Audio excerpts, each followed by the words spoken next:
మరి నా పేరు తెలుగు లక్ష్మి, మరి దక్షిణ నియోజకవర్గం నాయకురాలి. మరి ఈరోజు చాలా ఘనంగా పార్టీకి 10 సంవత్సరాలు బట్టి ఎదురు చూస్తున్నాము. ఈరోజు ఘనంగా సౌత్లో మన సరస్వతి పార్క్ దగ్గర స్టే చేసి చాలా ఘనంగా మహిళలు అందరం కలిపి పండగలాగా ఒక సంక్రాంతి పండగలా చేసుకోవడం జరిగింది. మరి ఈ 10 సంవత్సరాలు బట్టి ఎదురు చూసి చాలా అవమానాలు పడ్డాము. కానీ అవన్నీ కూడా ఎగిరిపోతాయి.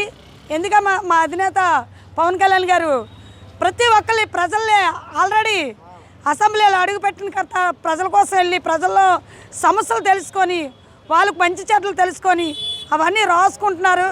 ఎందుకంటే అటువంటి వ్యక్తి మాకు దొరకడం చాలా అదృష్టంగా భావిస్తున్నాము. జనసేన పార్టీ పెట్టి ఈ ప్రజలందరికీ కూడా ఈరోజు మంచి జరిగింది. పవన్ కళ్యాణ్ గారు 10 సంవత్సరాలు కష్టపడి ఎన్నో అవమానాలు పడి ఎంతో కష్టపడి అలాగే ఎంతోమంది ప్రజలకి సేవలు చేసి ఈరోజు కృషి చేసినందుకు చాలా గర్వంగా ఉందండి. అలాగే ప్రతి ఒక్క మహిళలకి ఈరోజు మంచి జరుగుతుంది ప్రతి ఒక్కరికి. అలాగే వికలాంగులకి 6,000 రూపాయల పెన్షను, మామూలు వాళ్ళకి 4,000 రూపాయల పెన్షను. నిజంగా అదే జగన్మోహన్ రెడ్డి ఒకప్పుడు సంవత్సరానికి 250 రూపాయలు పెంచుతానని కనీసం పెంచడం అనేది కనబడలేదు. కానీ ఈరోజు మా జనసేన ఉమ్మడి పార్టీ ఐక్యత చాలా బాగుంది. నిజంగా చెప్పాలంటే అండి, ఈ 10 సంవత్సరాలు బట్టి మహిళలందరూ కష్టపడినందుకు మాకు భవిష్యత్తులో మంచి రాజకీయ భవిష్యత్తు ఉంటుందండి. సౌత్లో వంశీకృష్ణ గారు గెలిచారు. అతను ఇంత భారీ మెజార్టీతో గెలుస్తారని మేము అనుకోలేదు. కానీ చాలా సంతోషంగా ఉందండి. వ్యక్తిగతంగా ఫస్ట్ నుంచి కూడా అతను చాలా మంచి వ్యక్తి. నిజంగా వంశీకృష్ణ గారు ఇక్కడ గెలవడం చాలా ఘనంగా ఉంది.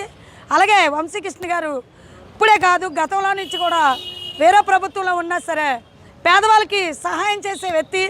అటువంటి వ్యక్తి మాకు ఈ సౌత్లో గెలవడం మాకు చాలా సంతోషంగా ఉంది, చాలా ఆనందంగా ఉందండి.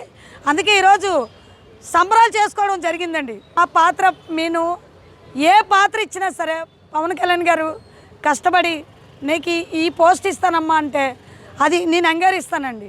ఎందుకంటే పవన్ కళ్యాణ్ గారు మంచి చెడ్లు అన్నీ ఆలోచిస్తారండి. కష్టపడే వాళ్ళందరినీ కూడా గుర్తిస్తారు. అది మనం అడగడం గొప్పతనం కాదు. వాళ్ళు ఏమి ఇచ్చినా సరే మేము సిద్ధంగా ఉన్నామండి.